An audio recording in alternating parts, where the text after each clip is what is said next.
different mood, completely different than the normal mood of Radharani.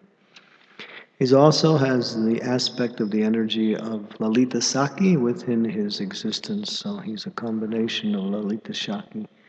Therefore, he is known as Vrindavaneshwari. He is also known as that. You read the pastimes in the Sri Chaitanya Charitamrita, but especially in Sri Chaitanya Bhagvat, you can learn a lot about the Gadadhar Pandit, his intimate relationships with Chaitanya Mahaprabhu, and practically his separable relationship with Lord Chaitanya. He was practically never separated. In fact, they were only born 2 months apart. Gadadhar Pandit appeared 2 months after Lord Chaitanya. So they were like childhood friends, and they grew up together, and they associated with each other all the way to the end of the Leelas, which was no other person in Lord Chaitanya's Leela who had so much association. Of course, towards the end, it was Srup Damodar Goswami and Ramananda Roy who were very close to Chaitanya Mahaprabhu, and Gadadhar Pandit was not there at that time, although he was present. So Gadadhar Pandit is very special. He is Radharani appearing once again. So we'll read from Srimad Bhagvatam, and then I'll speak maybe one or two different pastimes of Gadadhar Pandit and Bhaktivinoda Thakur as time allows. Om Namo Bhagavate Vasudevaya. Om Namo Bhagavate Vasudevaya. Om Namo Bhagavate Vasudevaya.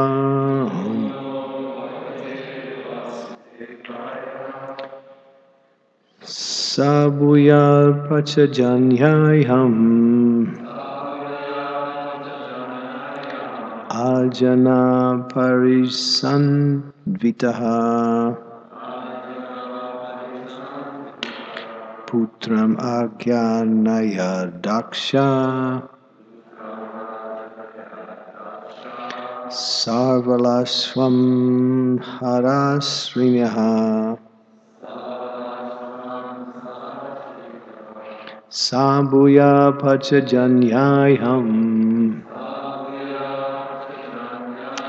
Agyena Parishanvitaha Putran Agyanaya Daksha Savalashvam Sahasrinaha Swabhuya Pachajanyayam Agena Parishanvitaha Putram Agyanaya Daksha Savalashwan Sahasrinaha.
Ladies? Mm-hmm.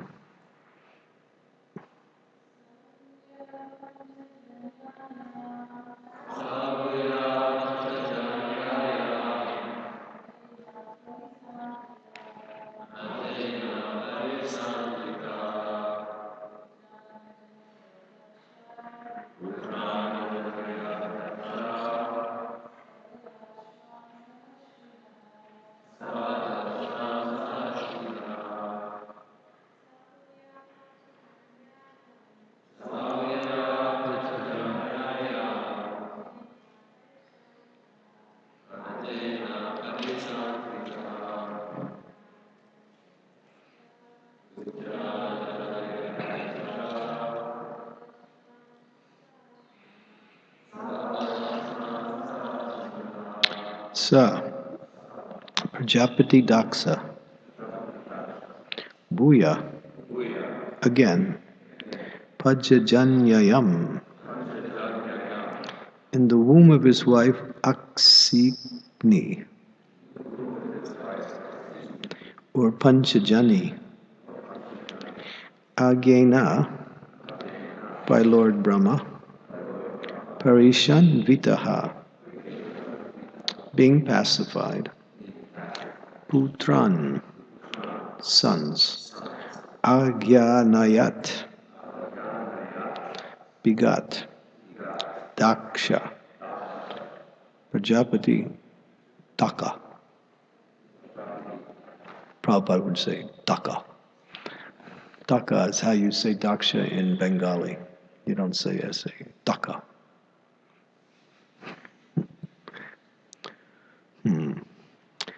Sabalashwan. Name the Sabalashwas. Sahasrina. Numbering 1,000. Translation, purport, by His Divine Grace, A.C. Bhaktivedanta Swami Prabhupada. When Prajapati Daka was lamenting for the loss of his children, Lord Brahma pacified him with instructions. And thereafter, Daka begat 1,000 more children and the wife of his womb, Panchajani. This time, his sons were known as the Salvalasvas. Please repeat, when Prajapati Daka was lamenting for the loss of his children, Lord Brahma pacified him with instructions. And thereafter Daka begat 1,000 more children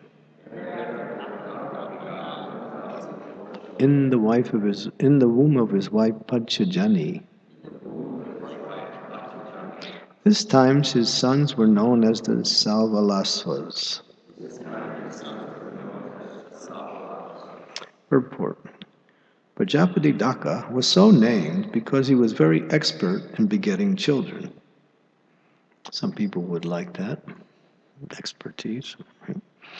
The word Daka means expert. First he begat 10,000 children in the womb of his wife, and when the children were lost, when they returned home back to Godhead, he begat another set of children known as the Salvalasvas. Prajapati Daka was very expert in begetting children, and Narada Muni is very expert in delivering all the conditioned souls back home, back to Godhead.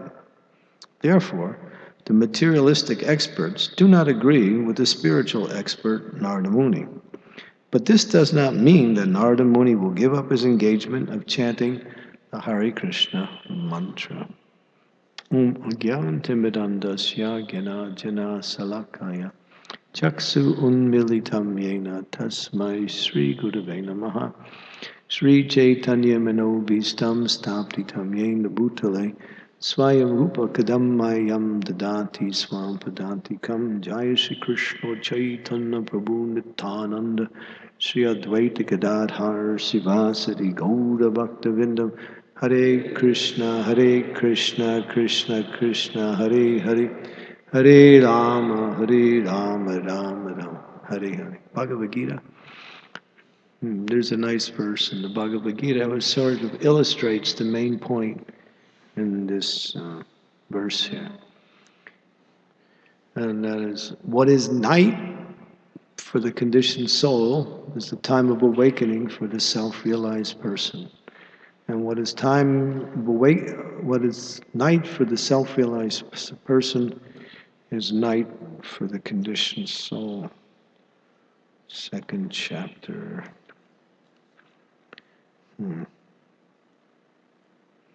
I think. Is that second chapter? Yeah. Which verse? 67?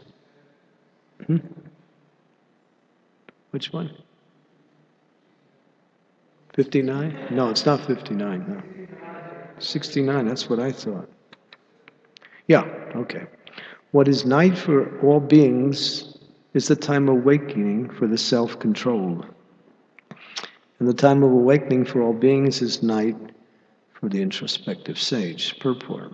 There are two classes of intelligent men. One is intelligent in material activities for sense gratification, and the other is introspective and awake to the cultivation of spiritual realization.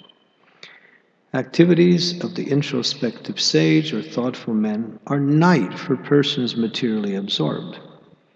Materialistic persons remain asleep in such a night due to their ignorance of self-realization. The introspective sage remains alert in the night of the materialistic men. The sages feel transcendental pleasure in the gradual advancement of spiritual culture, whereas the man in material activities, being asleep to self-realization, dreams of varieties of sense pleasure, feeling sometimes happy and sometimes distress in his sleeping condition.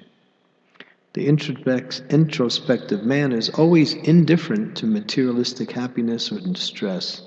He goes on with his self-realization activities undisturbed by material reactions. So we see that really illustrates that there are generally two classes of men. They don't mix, just like crows and swans don't mix.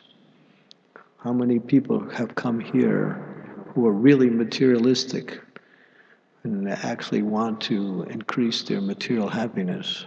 Well, of course, some people mistakenly think that's what spiritual life is about. But generally, people who are enthusiastic for material life don't find any time or any interest in spiritual activities. Their foot is fully on the throttle of material pursuits, and therefore they remain, what we say, oblivious to the important thing in life, self-realization. And they will teach and also become very enthusiastic about material life. Sometimes they take up very big positions in order to teach others how to become expert in the process of sense gratification. And they appear to be very happy, but they're not, because their appearance is simply the hope that happiness will somehow manifest in one day or the other. If you want to know what happiness in the material world is, it means the hope that someday you'll be happy. So it's just an illusion. Yeah, I mean, if you don't believe me, try it. And when it's too late, then when you finally give it up, then you can take the spiritual life. But we don't recommend that. Just take good advice. Material life simply means suffering, that's all. A hard struggle to get something you can't keep and you can't enjoy. And even if you get it, you lose it anyway. Think about it. That's all there is, really. So why pursue that, which is ephemeral and illusionary and has nothing to do with reality? Some people say, you spiritualists, you spiritual people especially, you're escaping from reality. No, we're escaping into reality. This is the illusion. And we find great happiness in our spiritual activities because we know it's happy when we perform it, and ultimately it leads to the perfection of all happiness, that is eternal life in the spiritual world, full of knowledge and full of bliss. Therefore, even though the materialists are very enthusiastic to somehow to dissuade or disillusion or even to somehow prevent spiritual activities, we're not bothered with such persons. We're not bothered because we know it's like a children just talking nonsense. Children can speak very fast, right? And they can speak very, sometimes even they even make sense for a few moments, but most of the time they don't. Those of you who are mothers, you know that, right? And they expect you to understand what they say. So similarly, when the materialists, are chattering about the glories of material life, we just think, it's just children's nonsense, that's all. It's basically the whole thing. And Narada Muni, he's not perturbed by that, although he's doing something directly against one of the biggest materialists at the time. Although he's a Prajapati, he has a service, and he has to bring about the creation, and he's quite good at it.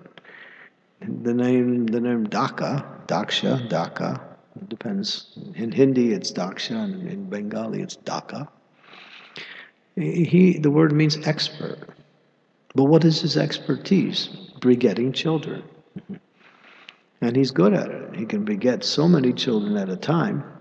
And he's empowered to do that by the Supreme Lord in order to bring about the propagation of the progeny in order to populate the universe after the previous dissolution. The creation's re-manifesting again. And so, in his enthusiasm, he's a little bit proud of his position and very attached to it.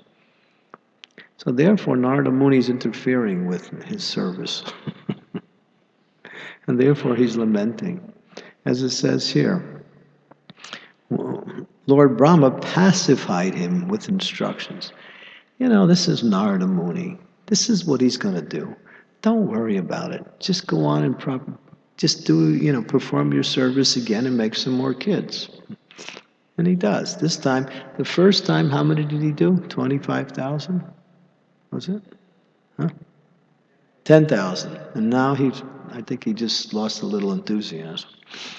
So he only produced 1,000 this time. And as you go on, you'll see Narada Muni is not disturbed. He knows his service. Just like we know, we preach and people may criticize, they might not even accept what we have to say. But we don't care because we know, they say if you try to please if you try to please, you can please some of the people some of the time, you can please all of the people some of the time, but you can't please all of the people all of the time. That's just the way it is. So why worry about that? Just try to please Krishna. That's all. And if you please Krishna, then that's all that counts. Because when you please Krishna, ultimately you're satisfied. And other people are also satisfied by your pleasing Krishna. So everyone benefits when Krishna is pleased. Because he's the source and the connection of everything within existence. So devotees are not dissuaded by the materialistic propaganda that sometimes do not accept or even criticize what we are doing, right? And sometimes, like I remember out on Sankirtan, you're out there on Sankirtan, those of you who distribute books, people say, what are you doing? Why don't you get a job? Contribute to society. Have some value in life. Why are you just begging? We're not begging on our behalf, we're begging on your behalf. Because if you give something, you benefit. If you read this book, you really benefit. So we're not here to perform the activities of beggar for our own interests. We're here on the mission to better the conditioned soul's existence in this world by giving them a chance to understand a little bit about their eternal relationship with the Lord. So people may even criticize. Just like if you try to give medicine to a child, the medicine's good for the child, right? But because the child doesn't like the taste of the medicine, the doctor or the parent has to think how to make the child take the medicine. So they might mix it with something sweet, right? Make it take the medicine. But somehow the medicine has to go. So the devotees are always thinking, the materialists don't want it. They don't want it. They don't want Krishna consciousness. They want happiness, but they don't know what happiness is. Therefore, they think Krishna consciousness is another form of just giving up the pursuit of happiness. The idea of giving up no sex, no intoxication. When Prabhupada's godbrother went to London, and he met one Lord Zetlin. And Lord Zetlin had been in India. He was the governor of Bengal for a while. And he had some understanding of the Vedic culture. So he was very respectful to Srila Prabhupada's godbrother. And he wanted to be very polite and accommodating. So he said to Prabhupada's godbrother, "Can you make me a brahmana? Can you make me a brahmana?" And he said, the sadhu said, "Yes, we can make you a brahmana. You simply follow these principles: no illicit sex, no intoxication, no meat eating, and no gambling." And his response was, "Impossible. This is our life." Impossible. So when Prabhupada came to America to start Krishna consciousness, he was thinking of that incident. And he also said, "I came here to give something impossible." Ability and what we say resilience. But that wears out. And when one gets in towards 50s or like that, the whole body just starts crumbling. Because it's not natural. It's not natural to use the body in that way. Therefore, there's so many physical problems people have because of what we say wild youth, like that. So, therefore, we can see that what goes on as happiness is simply the cause of suffering.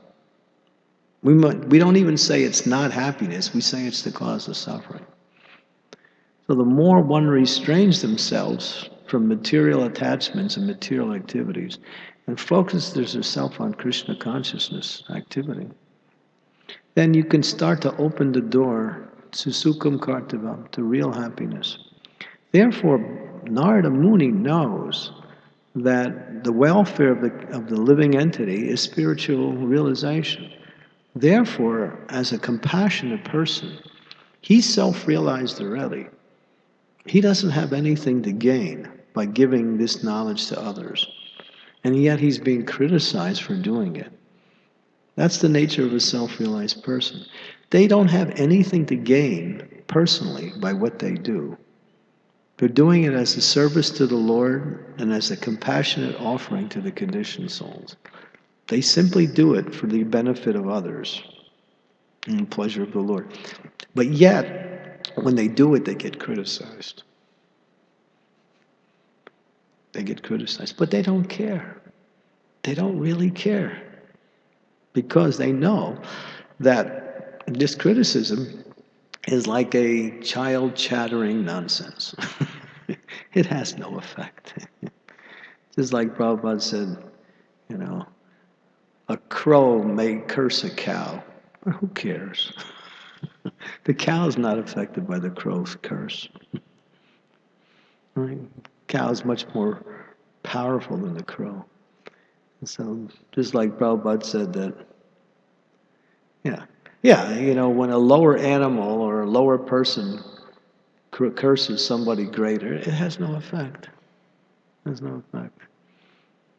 It's like some little kid says to you, "I hate you. I hope you suffer." It doesn't matter what they say. So it's like that. The materialists may throw their words of torment, but the devotee doesn't care. He goes on with his preaching. He goes on with his Krishna consciousness because he's clear. His mind is clear based on the understanding that spiritual life is life. Material life is simply an opportunity to get out of the suffering. That's all. This is what material life is about. It's a chance to make an end to suffering. So our present situation is allowing us to move away from that through the process of bhakti. That's all. That's all. Therefore, the purpose of material life is to get you to spiritual life. That's all. That's all. And if you think there's any other purpose, then you'll just stay in this material world until you finally come to the conclusion that this material world is just what it is, a place of suffering. That's all. Everyone suffers. And nowadays, you can look at the statistics. Suffering is climbing higher and higher, on the barometer, right? Mental health is increasing. I just read a statistic the other day. I was amazed. I couldn't believe this. It was coming from the World Health Organization out of Washington, D.C., which is one of the biggest think tanks in the world. Their whole program is to gather statistics. 800,000 people a year, 800,000 people a year commit suicide. That's almost 1 million people a year. Imagine how much frustration people are undergoing. 800,000, I don't know how big the city is. The city of Chicago is what, 6 million? Something like that. No, I'm just asking what is the population of Chicago? 10 million? It's about 8 million. And so 1/10 of Chicago, that population commits that much suicide worldwide. 800,000. That's a phenomenal number.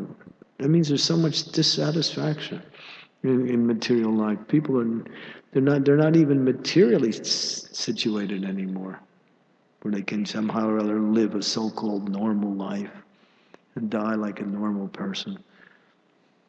That's gone now. Why? Because people think the more you pursue sense gratification, now sense gratification is pursued as a national policy. The governments encourage it. They also give ways to do it like that. So whole nations are going wholesale in one direction. Just suffering, that's all. So many problems, crime, drugs, alcohol, so many things, broken relationships. The statistics are phenomenal. And therefore, the only need in today's society is spiritual life, Krishna consciousness. So therefore, Narada Muni, he understands this, that if you want to benefit someone, bring him to Krishna. You can feed them, you can give them some material remunerations in whatever form it may come. Food, clothing, shelter, medical care, education, there's so many ways. And these may have some value, but ultimately, unless persons come to Krishna consciousness, they continue to suffer. That's all. And continue to suffer. And therefore, self-realized soul is compassionate. Therefore, Prabhupada says, a materialistic person and a spiritual person never agree. They never agree, because they have two directions in life. One's on the path of, increased material enjoyment, the other one's on the path of renunciation from that same thing. It's like two opposite, persons. The Prabhupada used the example, it's like the crow and the swan.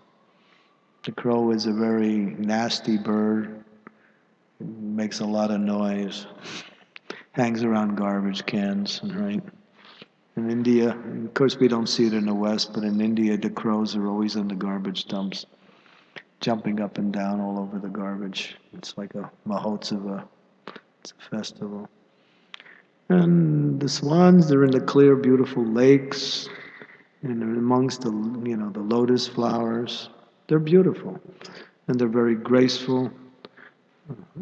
If you take milk and water and you mix it together and you give it to a swan, he'll drink the milk from the water and leave the water without touching the water. Yeah, that's the swan. He has that ability. So God teaches us through nature, the nature of a spiritual person. He can take the best out of the worst situation and not touch the worst. So we want to become like swan, Therefore, one practices Krishna consciousness. We understand there's nothing else to aspire for. Why? Because the living entity can only find satisfaction through spiritual activities, not through material activities. Material activities may somehow or other stabilize one's existence, but they do not give happiness nor freedom from suffering either.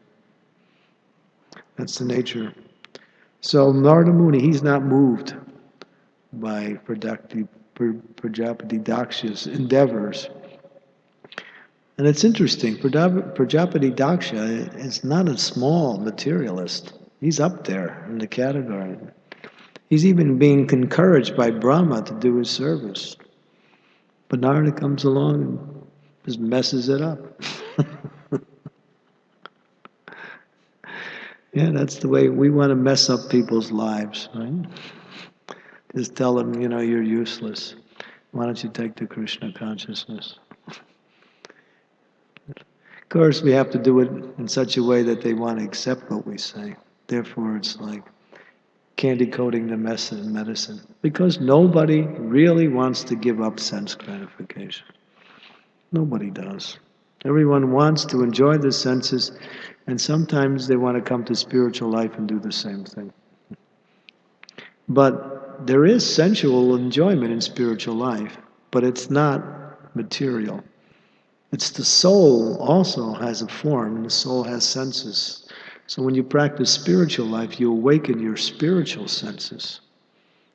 And the spiritual senses can taste happiness much more greater than the material senses. Because the material senses are simply a covering over the spiritual senses. And therefore they're more like a shadow of the reality. So material senses are just, they dissolve in time and spiritual senses become awakened. Therefore, simply by seeing the beautiful form of Sri Sri Kishore Kishori, one becomes happy. One's mind becomes satisfied. One's heart becomes, attracted to them. By tasting the prasadam, one's desire for satisfying the tongue becomes fulfilled. By dancing and chanting, then everything is there. Kirtan is the complete program of satisfaction. Okay? So these are the activities that make spiritual life very tasty and sweet. And material activities, you get something, you might enjoy it for a few minutes and then it's gone. The enjoyment's gone, right? That's why you see, in material life, people are always looking for something new, something different. Because whatever you have materially, you get tired of it. It gets old, right? You need something different, something new. Or if they don't change, they just stay in their same situation and become bored. Right? Material life actually is more boring than suffering. But boredom is another form of suffering. Right? I remember when I was a kid, when we would, go out on Friday night, and we'd be driving around. Hey, what do you want to do? I don't know. What do you want to do? I don't know. What do you want to do? I don't know. What do you want to do? I don't know. Whatever you want to do.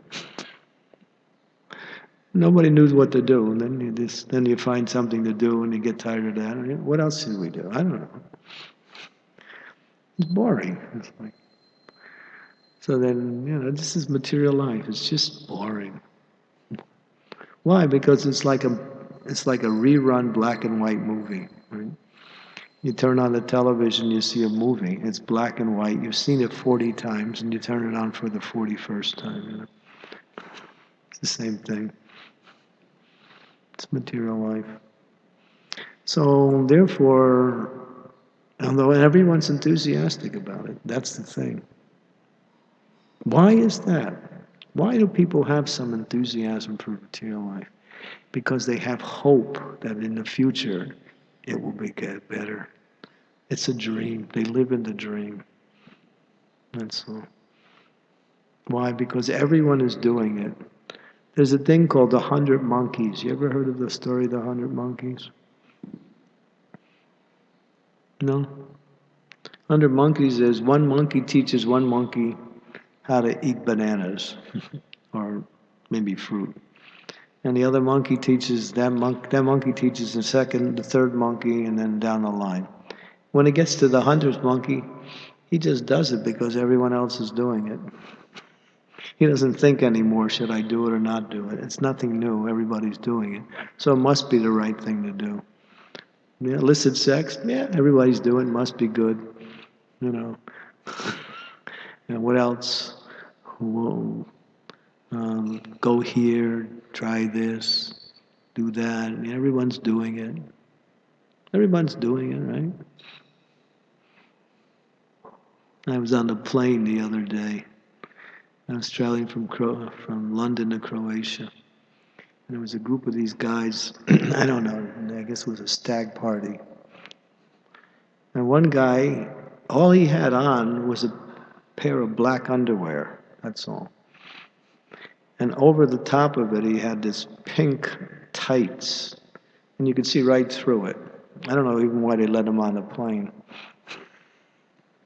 I was thinking, this guy is nuts. And all his friends were there, right? I guess he was getting married or something. It was a stag party or something like that. So they travel from one country to another. Europe, it's like that. As many of the countries are, very good for vacations. So, and he looked really funny. He had this tight pink suit that covered from his head down to his feet. It was so tight. And underneath he had a pair of black underwear. That's all. That's all he had on. I was trying not to laugh. Again, the rest of the passengers thought it was normal, I guess. And after we got off the plane, we got onto the bus to take us to the terminal. And he came up to me, he said, "Could I take a picture with you?" So I didn't, his friend was already snapping the photo before I could answer, so. And I didn't say anything, I just stood there. I said one thing, I said, "I like your haircut," because he had this little seeker coming through the top of his pink tights. So people are nuts, they're so bored, and they try all these different crazy things, right? Bungee jumping, right? You jump off a crane on a giant elastic band. You know what bungee jumping is, right? It's another thing. I don't know how popular that is anymore. It used to be popular. Did you try it? Oh, okay. Did anybody here try it? If you did, you'll never try it more than once. So it's just, this is material life. People are so bored, right? They're so bored. You go to New York, it says, go to Puerto Rico, enjoy the nice scenic islands with the nice beautiful beaches and so many nice things. And you go to Puerto Rico, you see a sign, go to New York. Yeah, it's like enjoy the nice, city with all the highlights and movies. And it's just like nobody knows what to do. Right? It's just material life like that. So, therefore, when we preach Krishna consciousness, we're actually giving people a chance to get out of this. And people, some people will not accept. We don't care. Bhakti Siddhanta Saraswati says, a preacher will preach to the four walls, even if there's nobody there to talk to. He says, that's our business, to preach. Some will take, some won't take. But still, we go on with our service. Narada Muni, he's going on with his service. He's getting resistance, but still, he's not deterred. He knows that this is the best thing. So, so the materialists and the spiritualists, they never agree. They never agree. Any questions?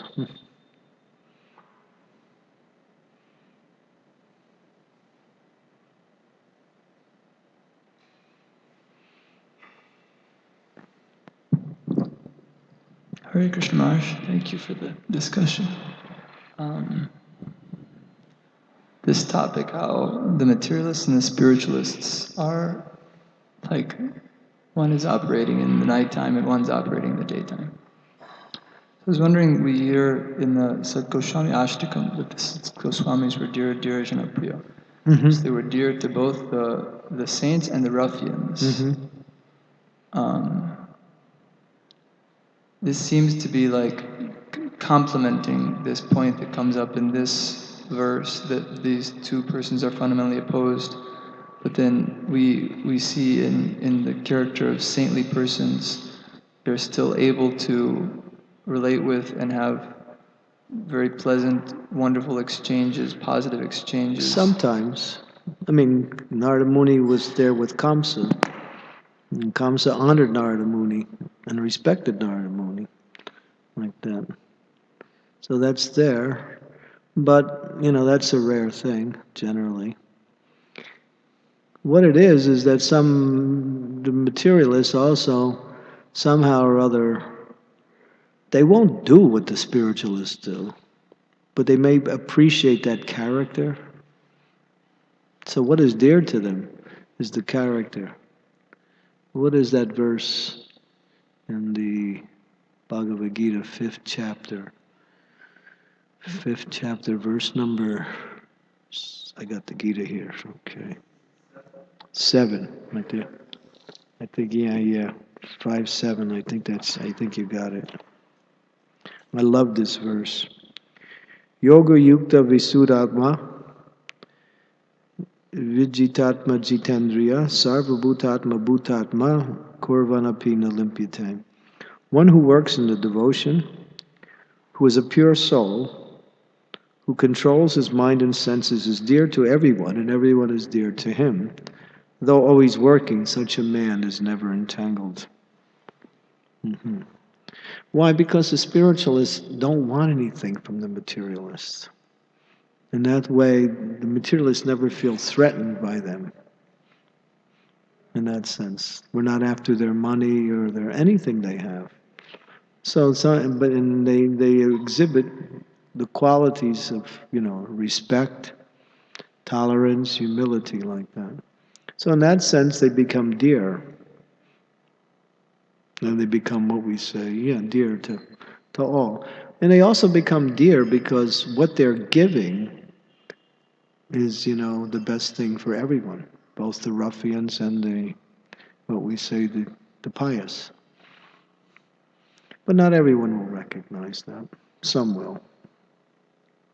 In the case of the Goswamis, they were ideal in everything, their character, their devotion, and their renunciation. Yeah. Any other questions?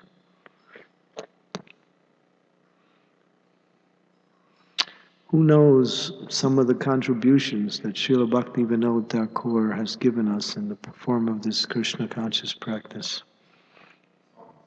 Which ones? Yeah. Jai Radha Madhava, good. Yeah. I'm thinking in terms of our practice, the ones we regularly use. What's another one we use every day? No, the first one or the second one? That's Vishwanath Chakravarti Thakur. Yeah. But there's another song we sing every day that is done by Bhakti Vinod. There's two more actually. There's two more. Gaurarti, yeah. Kibajayo. And what's the other one? Yes, Sarira Vijajo. Mm-hmm. That's Bhakti Vinod Thakur too. Yeah.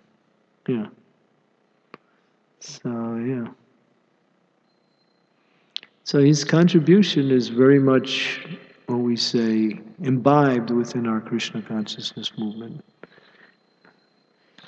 Prabhupada liked Bhakti Vinod Thakur's teachings because he felt that Bhakti Vinod Thakur was very relevant to the Western minds. And a lot of the things he wrote and did were to inspire Westerners and spiritual life. Therefore, he tried in his works to bridge the gap between the two cultures. And therefore, Prabhupada said that you should read the works of Bhaktivinoda Thakur. Especially, he gave two books that we should read, Chaitanya Shikshamrita and Jaiva Dharma, especially Jaiva Dharma. Because Jaiva Dharma is the science of bhakti, told in what we say, a story form.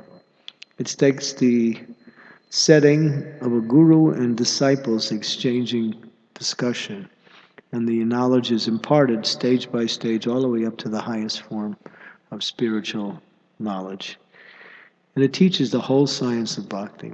It is more definitive and more intricate than Nectar of Devotion.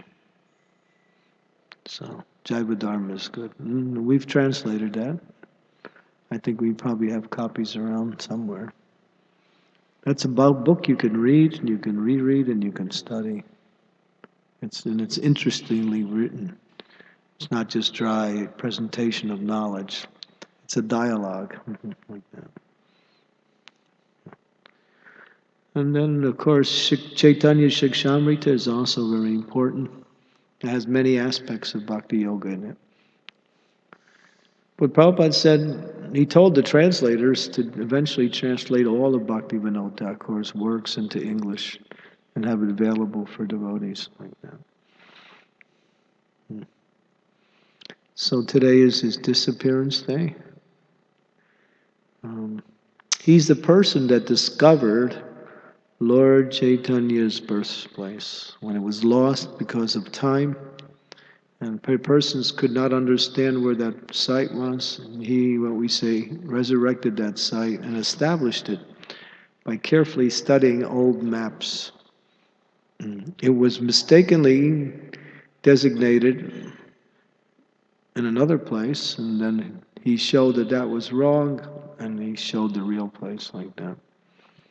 He's also called the father of this Krishna consciousness movement because at one time he had a vision. He was looking in the area where Chaitanya Mahaprabhu had performed, where he had appeared, and Bhaktivinoda Thakur had a vision. And in the vision he saw something very prophetic. He saw in the future there will be people from every race, all the races, and they were all singing and dancing together, chanting Jai Sachinandana, Jai Sachinandana. So he was a visionary, and he also spoke about that. And then, of course, Bhaktisiddhanta Saraswati appeared in this world in order to bring it about. He established the foundation, and our Prabhupada actually did the actual work of it. But it was Bhaktisiddhanta Saraswati Maharaj who began the work by sending his disciples to different places around the world to spread Krishna consciousness, which hadn't been done before. Many sadhus came from India, holy men, but they came more or less on their own program to somehow or other make followers and to attract Westerners and somehow or other set up something. It wasn't really selfless, there was some motivation there.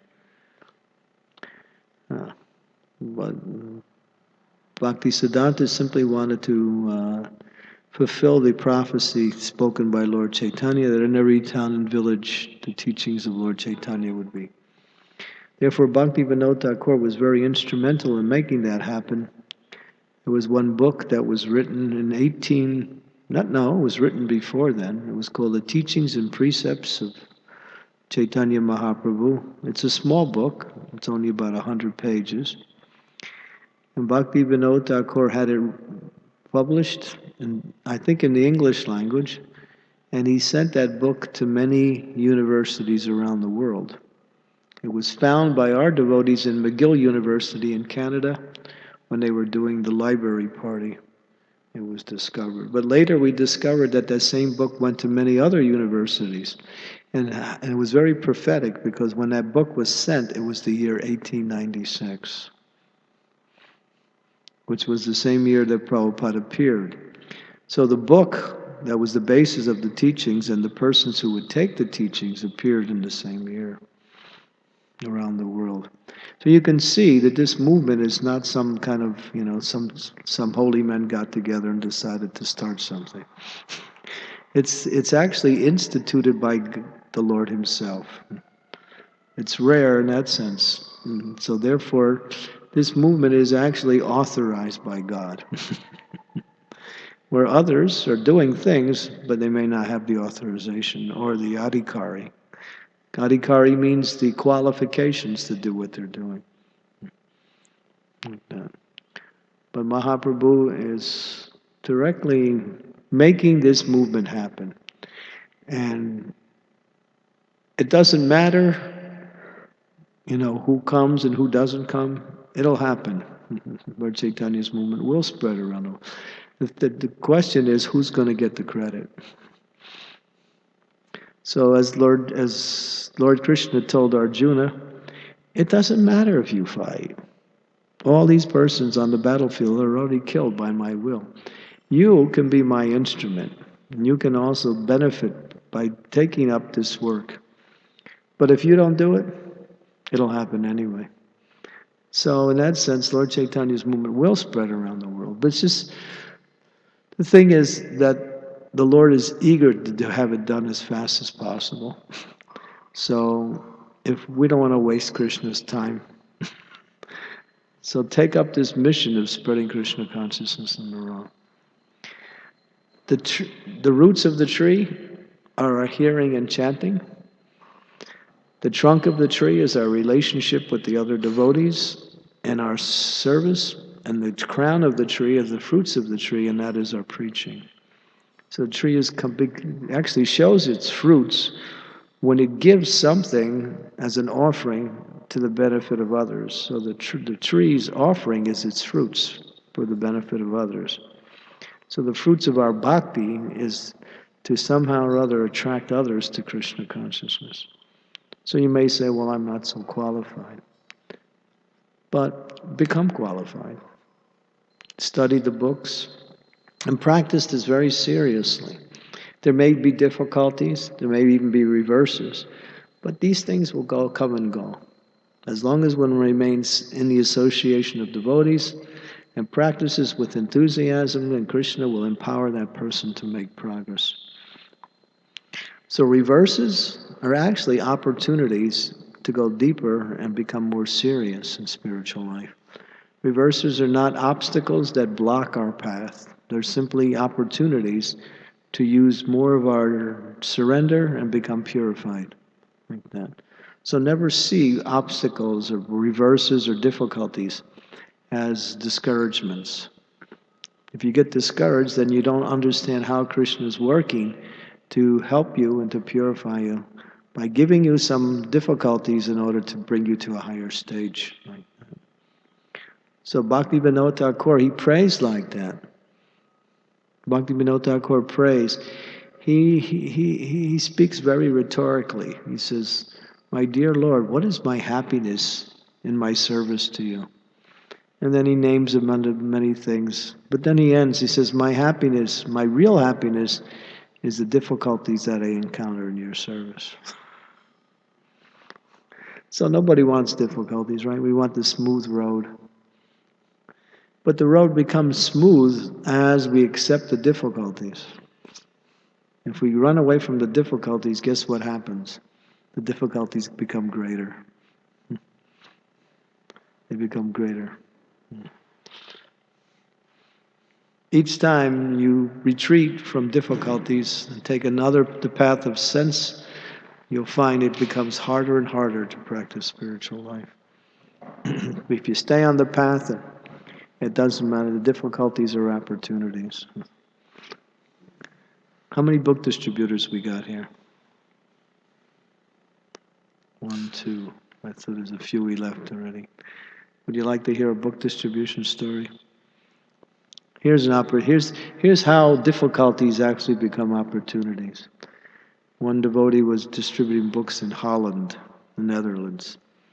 And he went into it, and the devotees there he was carrying many different, was carrying many books with him, mostly Bhagavad Gita. So he was distributing in an area he wasn't legal. It was kind of a security area, kind of a private area, and you couldn't go. So there was a security guard who saw him, and the security guard got a little bit upset, so started coming towards him. The devotee apparently did the wrong thing. He started to run. And the security guard started to chase him. So there was a chase, and the devotee ran down this alley, and he comes to a dead end. No way out. And then he looks, and he sees a door at the end of the alley. And he decides, let me try and see if it's open. He opens it, and the door opens. He runs inside. He's in a dark hall. He doesn't know where he is. He walks down, and he notices at the end of the dark hall that there's a light. And he finally comes out to the light, and then he walks all the way in, and there's actually a stage show going on. And there's an announcer, and there's a group of people sitting in the audience. And he just keeps coming. Finally, he gets into the area of the stage, and the announcer looks and notices him. He says, "Oh, you finally come. We were waiting for you. Did you bring the gifts?" And the devotee started to think, okay, now I'm going to start to play the role here. So he did that. He said, "Yes, I actually brought the gifts." And he showed him the Bhagavad Gitas. And the man said, "Well, how much do we owe you for that?" So he named some price. And the man, and on the spot, wrote out a check. He gave him all the Gitas, gave him a big check. And then the man said, the devotee had to ask, "Well, what is this program?" He was a little curious. He said, "This is the Butchers' Convention." And we're giving out prizes to the top butchers here. So he distributed all his books, got a large donation. And so, see, that's Krishna consciousness. It may seem difficult, but if you stick with it, Krishna's a magician. He knows how to take something and turn it into something the opposite of that. As long as we have that spirit of enthusiasm and always willing to surrender like that. So that's a nice story. Okay, today is also the disappearance day of Gadadhar Pandit, and I'll speak briefly about Gadadhar Pandit. I think I said a few words, but Lord Chaitanya went to Puri when he took sannyas, and under the instructions of the devotees, in order for them to be with him, he decided to take up residence in Puri instead of Vrindavan. So Gadadhar Pandit, feeling the separation with the Lord, also left Navadvip and came to stay with Chaitanya Mahaprabhu. And he took a vow. Lord Chaitanya gave him a deity to worship. It was called Gopinath. It was actually Tota Gopinath. Have anybody been to the Tota Gopinath temple? No? Yeah? Yeah. Tota means garden. And then there's a big, big garden area outside of the temple. It's a nice compound. The deity at that time was very huge. Now the deity is sitting down. He's a sitting down Krishna deity playing the flute. This is the deity, when Mahaprabhu disappeared from the world, he entered into that deity and disappeared from the world. There's a mark on the deity's leg, which the pujaris show. This is where Mahaprabhu entered into the deity, like that. So this deity was worshipped by Gadadhar Pandit. And Lord Chaitanya did that just to show how dear Gadadhar Pandit is to him. So that was his personal deity he worshipped. How did the deity get sitting down? Well, Lord Chaitanya left the planet. Gadadhar Pandit was still serving the deity by dressing him and doing all the puja every day. So Gadadhar Pandit was suffering tremendously after the disappearance of Lord Chaitanya. And it says that his body was aging 1 year every day. Lord Chaitanya disappeared from this world at the age of 48, and Gadadhar Pandit was the same age. So although he was only 48 years old, he was still suffering like an old man because he was feeling such separation from the Lord. So one day, when he was trying to dress the deity, he was trying to put the crown on Gopinath's head. And Gopinath's a big deity, tall. And he was lifting it up and he couldn't put it on. Something he had done every day, but that day was difficult. So Gopinath, feeling compassion for his devotees, sat down. The deity actually sat down. So today he's in the sitting position. He's in a sitting position. And then, of course, it was 11 months later that Gadadhar Pandit left the planet after Lord Chaitanya's disappearance. And he only stayed for one reason, because Srinivasacharya wanted to learn Srimad Bhagvatam from Gadadhar Pandit. So he stayed to teach Srinivasacharya. But he never got to teach him because when Srinivasacharya came to learn from Gadadhar Pandit the teachings of Bhagavatam, Gadadhar Pandit, in separation from Lord Chaitanya, when he would read his Bhagavatam every day, he would cry. And the tears would smudge the ink on the paper, and therefore the Bhagavatam became somewhat unreadable. So when Srinivasacharya wanted lessons, Gadadhar said, you take my Bhagavatam and go back to the scribes in Navadvip, because they could do it. They could rescribe the book and have it redone and bring it back to me.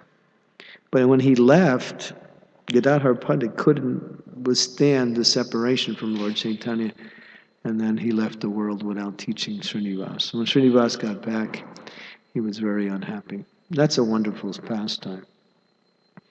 But that deity is very, very special like that. So, Gadadhar Pandit being Radharani herself in that form like that. So today is the disappearance of Gadadhar Pandit, and there's one other thing I wanted to say about Gadadhar Pandit.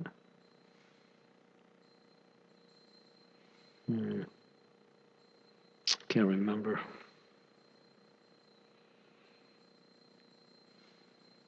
Yes.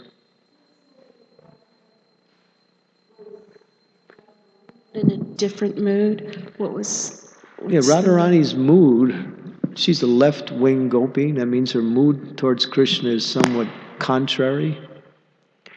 She doesn't always agree with Krishna. She fights with him sometimes, or argues, and there's some intricate. If you want love to be exciting, have a person who doesn't agree with you all the time, and that makes a loving relation. Yeah. Get a wife or a husband that you can fight with, but there's still love there. Then it's a lot of fun. Otherwise, it's boring. That's the best of the material you can get. It's not that you fight and break up. It's the love is there, but the mood of expressing that love becomes somewhat contrary to the desires of one or the other. And that makes the love exciting. That's called lawless love. That love which is not predictable. So God, that's Radharani's mood. There's many stories to illustrate that. But when she came as Gadadhar Pandit, her mood was she was like a right-wing gopi, which is the right-wing gopis always agree with Krishna. They are never contrary to his nature or his desires. So she was there like that, in that mood. But there was one pastime. Should I tell that pastime? It's a beautiful pastime. It's one of my favorite. Where when Lord Chaitanya came to Jagannath Puri, Gadadhar Pandit came. And Gadadhar Pandit was given the deity of Gopinath to worship. And then Gadadhar Pandit took a vow. That vow is called Kshetra Sannyas. That means you don't leave the deity for the rest of your life. You worship that deity. You stay. Kshetra means place. So he took sannyas in a particular place. That means no moving out of that place. But one day, Lord Chaitanya wanted to go traveling to Vrindavan, and then Gadadhar Pandit wanted to go with him. But Lord Chaitanya said, you can't go. You've taken the vow of Kshetra Sannyas. If you break that vow, what will I be criticized? But Gadadhar Pandit was determined to go with Lord Chaitanya out of love. So this was love that was contrary. Yeah. He wanted to be with him out of love, but Lord Chaitanya said, no, I've come to teach religious principles, and you're going to break them. So, therefore, it's not going to work. So you have to stay here. And then he still didn't agree, but finally Lord Chaitanya went anyway. But then he came back after a short period of time without fulfilling his desire to reach Vrindavan. That's a long story. And when he came back, all the devotees were amazed that he had appeared so soon again. And they asked him, how is it you're so back so early? Of course, it's wonderful you've come back. He said, I committed offense to Gadadhar. And therefore Krishna would not let me go to Vrindavan. He said, I hurt the heart of Gadadhar. And this is an interesting point, that one should not cause any discomfort to any devotee. Even accidentally, if you cause discomfort to another devotee, that could be considered an offense. Therefore, one should be very sensitive and careful in the association of other devotees to act in such a way that you don't cause what we say distress or inconvenience. You might disagree. Disagreeing is there. Disagreeing is always there. But there's always friendship and service as the foundation of the relationship. Two people can still disagree and still have a wonderful relationship. But nowadays people think if you don't agree with me, my way or the highway, right? You take a walk, Jack. That's what they say, right? But that's not life. You can disagree and still have a wonderful relationship, especially in spiritual life. So disagreement, when it becomes enmity or envy or conflict, then it's offensive. We respectfully disagree sometimes. But one should not cause distress to anyone. There's three ways you cause distress: through the body, through the mind, and through words. The mind is the more subtle, the more gross is the words, and the body is the worse. That's the corporal offense. Corporal offense. So therefore one should be very sensitive. So Lord Chaitanya wanted to teach this process that one should not somehow or other cause harm, disturbance to any. Although he didn't. There's many examples of how in Lord Chaitanya's pastimes he used an ordinary situation to teach, how to act.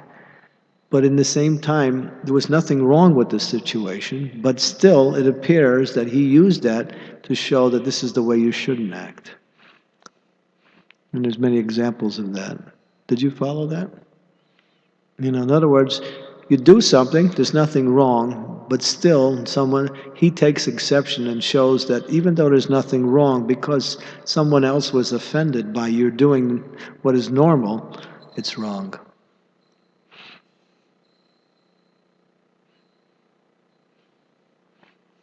So these are the subtle aspects of Vaishnava culture. So therefore devotees always are friendly and try to work together to serve each other in Krishna consciousness. Like that. Okay, so Gadadhar Pandit, today is his disappearance day, and Bhaktivinoda Thakur, very, very, very holy day. It's also Amavasya, the dark moon today also, so very auspicious day. I don't think there's fasting today, right? There,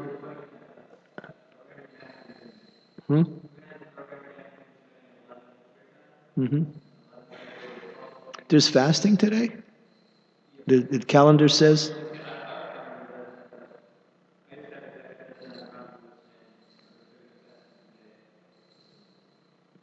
We are fasting today.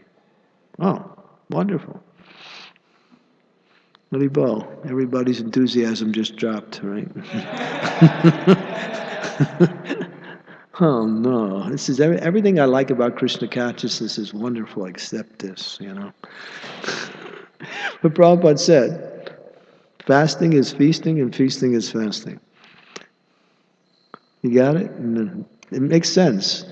Because by fasting, you're purifying, and by feasting, you're purifying. So you get purified both ways. There is actual a fast today, huh? It's on the calendar? I didn't see it on the calendar. I'm just wondering. Okay, you're doing it. I thought it was a fast day because these are two very powerful acharyas. And usually on the powerful acharyas, we do have some fasting. Anyway, you get to eat again. Don't worry about it. It'll come in time. Absence makes the heart grow fonder. You appreciate something when it's gone for a while. Right? Okay. So, Gadadhar Pandit ki, Srila Prabhupada ki, Srila Bhakti Vinod Thakur ki, Srimad Bhagvatam ki jai. Hare Krishna.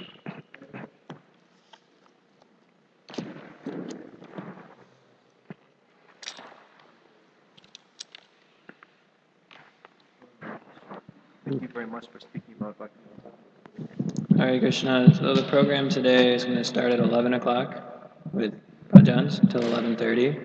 And then 11:30 to 12:15 there's some kind of lecture. And then 12:15 there'll be Pushpanjali, Arti, and then Prasadam at a little after 1. Thanks. Hare Krishna. A couple weeks ago, Chaitanya led us in a bhajan.